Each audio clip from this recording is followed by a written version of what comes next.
इस दुनिया का चाहे कोई भी बच्चा हो, अपने आप को सबसे ज़्यादा सुरक्षित जगह कहीं महसूस करता है तो वो है उसकी माँ का आंचल। ना जाने ऊपर वाले ने माँ को ऐसा कौन सा वरदान दिया है कि कोई भी बच्चा अगर रोते बिलखते हुए अपनी माँ की गोद में जाता है तो अपनी सारी परेशानियों को भूल जाता है। आज की कहानी में एक लड़का सुबह सुबह अपने घर से स्कूल के लिए तो निकलता है, लेकिन रास्ते में अचानक कहीं गायब हो जाता है। बच्चे की माँ अपने बेटे की हर जगहों पर तलाश करती है, लेकिन इसके बावजूद भी उस लड़के का कहीं कुछ पता नहीं चलता है। लेकिन 10 दिन के बाद एक ऐसी सच्चाई निकल कर सामने आती है जिसे सुनने के बाद कहीं ना कहीं इंसानियत भी शर्मसार हो जाती है। नमस्कार, प्रणाम, मैं आपका भाई, आपका दोस्त अभय, और आप देख रहे हैं द कीप क्राइम।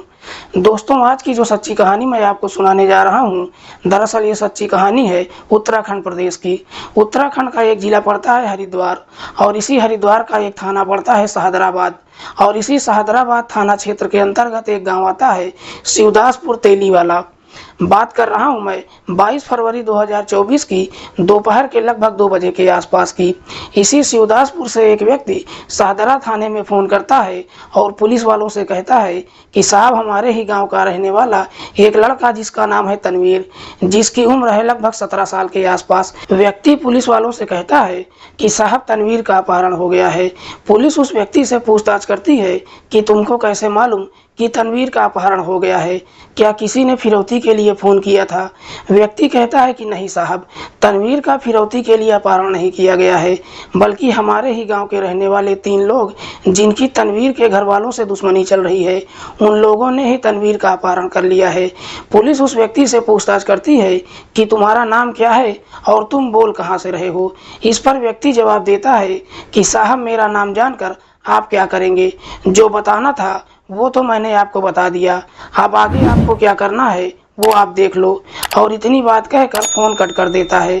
लेकिन जैसे ही ये सूचना पुलिस को मिलती है, पुलिस अपनी टीम के साथ शिवदासपुर गांव में तनवीर के घर पर पहुंचती है तो देखती है कि उसके घर के सामने पहले से ही कुछ लोग मौजूद हैं। तनवीर के माता पिता छाती पीट पीट कर रो रहे हैं। तनवीर के पिता का नाम है इस्लाम खान, माँ का नाम है इमराना। इमराना जब अपने सामने पुलिस वालों को देखती है तो दौड़कर पुलिस वालों के पास जाती है और रोते बिलखते हुए पुलिस वालों से कहती है कि साहब, मेरे बेटे को बचा लीजिए।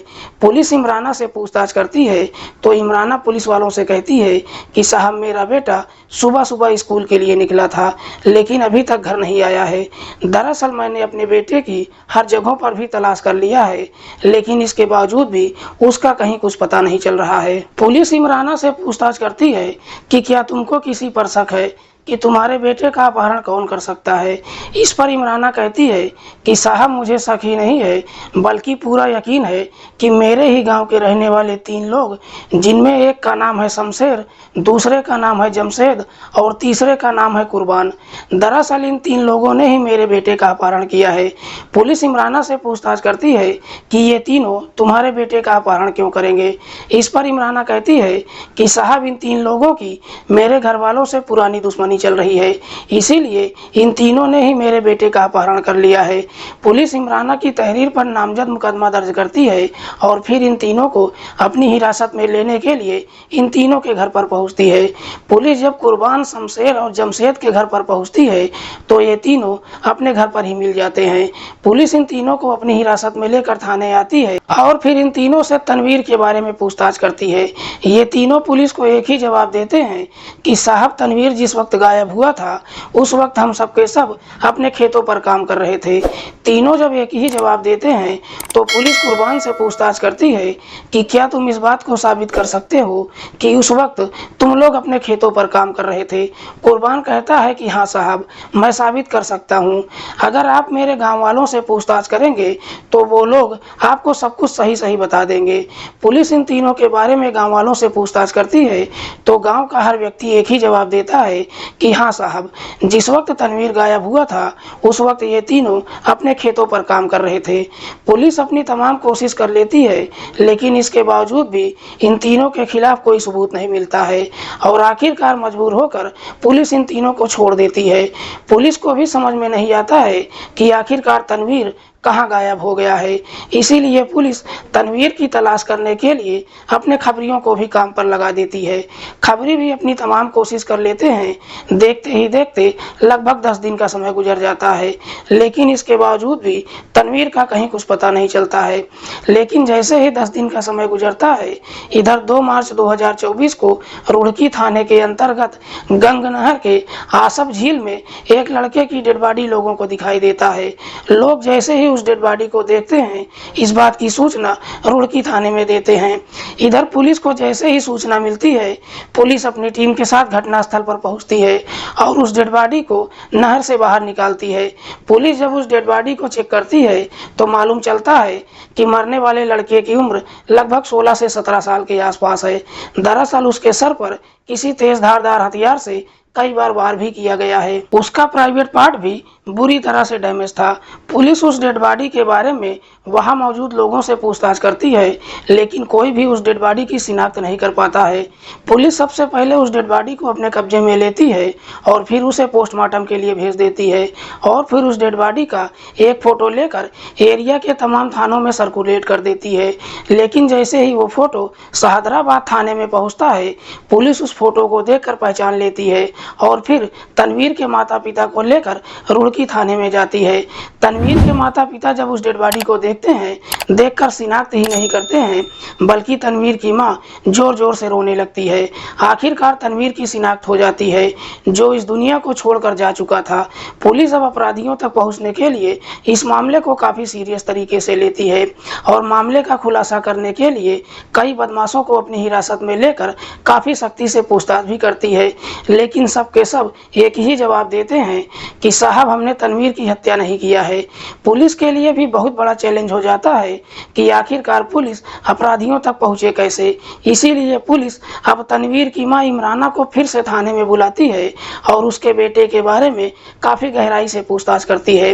पुलिस जब इमराना से कई तरह के सवाल करती है तो इमराना इस तरीके से घुमा फिरा कर पुलिस वालों को जवाब देती है कि पुलिस को कहीं ना कहीं इमराना के ऊपर ही गहरा शक चला जाता है।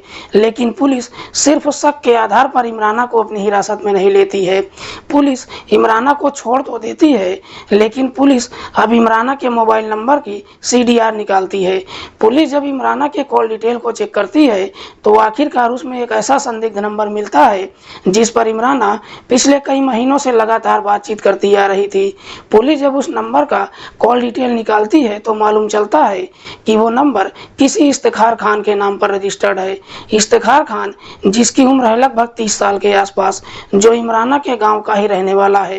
पुलिस जब इफ्तिखार के मोबाइल नंबर की CDR के साथ साथ उसके मोबाइल का लोकेशन भी चेक करती है तो उसके लोकेशन में एक बड़ा ही चौंकाने वाला खुलासा होता है। दरअसल जहां तनवीर की हत्या किया गया था, वहीं इफ्तिखार का भी लोकेशन दिखाई दे रहा था।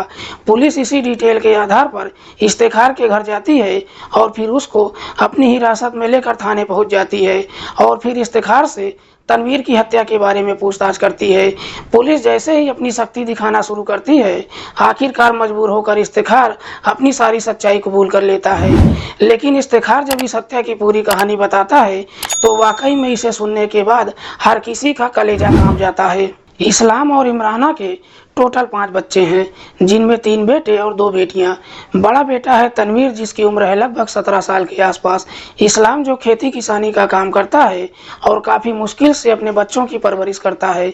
इस्लाम के ही गांव का रहने वाला है इफ्तिखार, जो कई सारे जानवर पाल रखा है, उन्हीं से दूध निकालता है और दूध का बिजनेस करता है। इफ्तिखार अच्छा खासा पैसे वाला भी है। इधर इस्लाम को जब भी पैसों की ज़रूरत होती है, इफ्तिखार से ही कर्जा लेता है। कर्जा लेने के बाद जब उसके पास पैसा हो जाता है, वापस भी कर देता है। लेकिन एक बार इस्लाम जब इफ्तिखार से कर्जा लेता है तो वापस नहीं कर पाता है। इफ्तिखार जब बार बार इस्लाम के घर पर जाता है, अपना पैसा मांगता है, लेकिन इफ्तिखार जब बार बार इस्लाम के घर पर जाता है तो इस्लाम तो घर पर नहीं मिलता है। इस वजह से इस्लाम की पत्नी इमराना इफ्तिखार को अपने घर पर ही बिठा लेती है और कहती है कि जब वो आएंगे तो तुमको तुम्हारा पैसा वापस कर देंगे। इफ्तिखार जब इमराना के घर पर बैठ जाता है तो इमराना से इधर उधर की बातें भी करता है। इधर उधर की बात करते करते कहीं ना कहीं इफ्तिखार इफ्तिखार की इमराना के ऊपर नीयत खराब हो जाती है और इमराना से मजाक करते करते अक्सर गंदी गंदी बातें भी करने लगता है। जब गंदी गंदी बातें करता है, ये बातें सुनकर कहीं ना कहीं इमराना को भी पसंद आने लगती है, क्योंकि इमराना भी इफ्तिखार को पसंद करने लगती है। जैसे ही कुछ दिन का समय गुजरता है, आखिरकार इमराना और इफ्तिखार के बीच में प्रेम प्रसंग शुरू हो जाता है। दोनों के बीच में जब प्रेम प्रसंग शुरू होता है, उसके बाद इफ्तिखार इमराना से मुलाकात करने के लिए अक्सर उसके घर पर ही जाता है और उसके घर पर ही इमराना से संबंध भी बनाता है।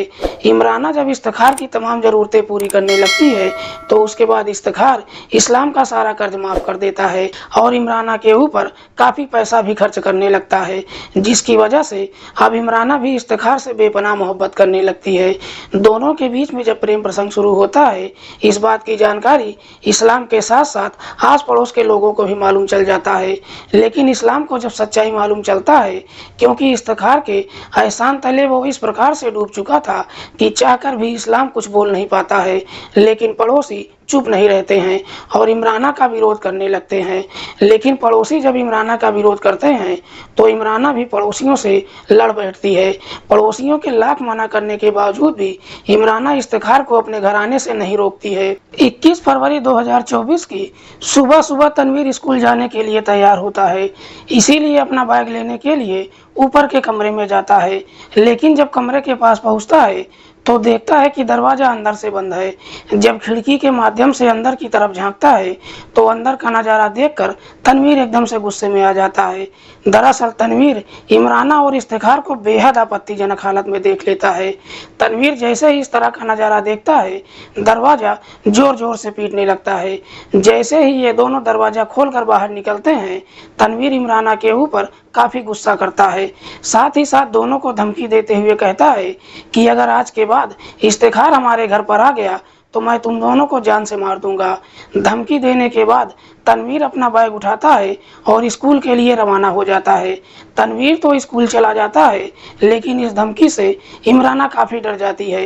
इमराना को लगता है कि शायद अब उसका बेटा उसके रास्ते का रोड़ा बन चुका है। उसी दिन रात के वक्त इमराना इफ्तिखार के नंबर पर फ़ोन करती है और कहती है कि तुम मेरे बेटे को इस दुनिया से हटा दो।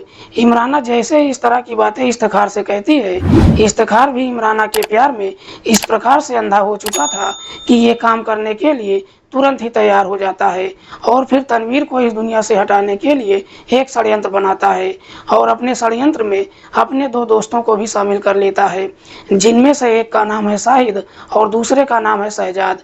इफ्तिखार अपने षड्यंत्र को इतने बेहतर तरीके से बनाता है कि अपने काम को अंजाम भी दे दे और पकड़ा भी न जाए।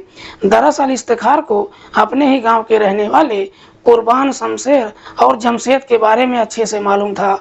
इफ्तिखार पहले से ही ये जानता था कि इन तीनों की इस्लाम के घर से पुरानी दुश्मनी चल रही है।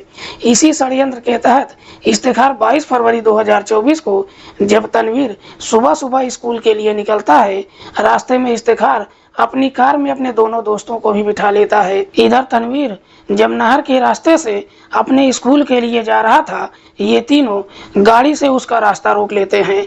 तीनों गाड़ी से बाहर निकलते हैं। इफ्तिखार के दोनों दोस्त तनवीर के हाथ पैर पकड़ लेते हैं और इफ्तिखार अपने पैर से तनवीर के प्राइवेट पार्ट पर काफ़ी जोर से वार कर देता है, जिसकी वजह से तनवीर वहीं पर बेहोश हो जाता है।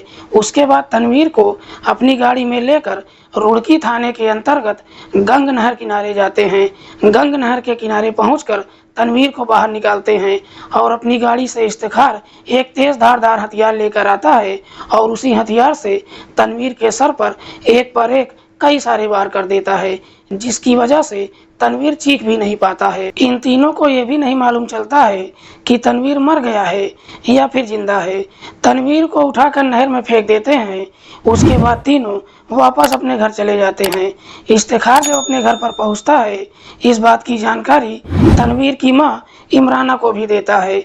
इमराना को सारी सच्चाई मालूम होता है, लेकिन इमराना अपने आप को बचाने के लिए पुलिस के सामने नाटक करने लगती है और अपने ही गांव के रहने वाले उन्हीं 3 लोगों का नाम बता देती है ताकि वो तीनों पुलिस की गिरफ्त में आ सके।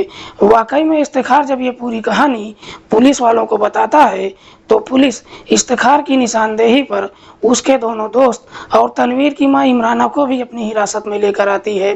फिलहाल पुलिस ने इन चारों आरोपियों को अपनी हिरासत में लेकर इन सब के ऊपर गंभीर धाराओं में मुकदमा दर्ज करके जेल भेज दिया है। दोस्तों, आज की कहानी सुनाने का उद्देश्य किसी को परेशान करना नहीं है, किसी की भावनाओं को आहत करना नहीं है। हमारा उद्देश्य समाज में हो रहे अपराध के प्रति आपको जागरूक करना है। मिलते हैं किसी और सच्ची कहानी के साथ, तब तक के लिए नमस्कार। जय हिंद।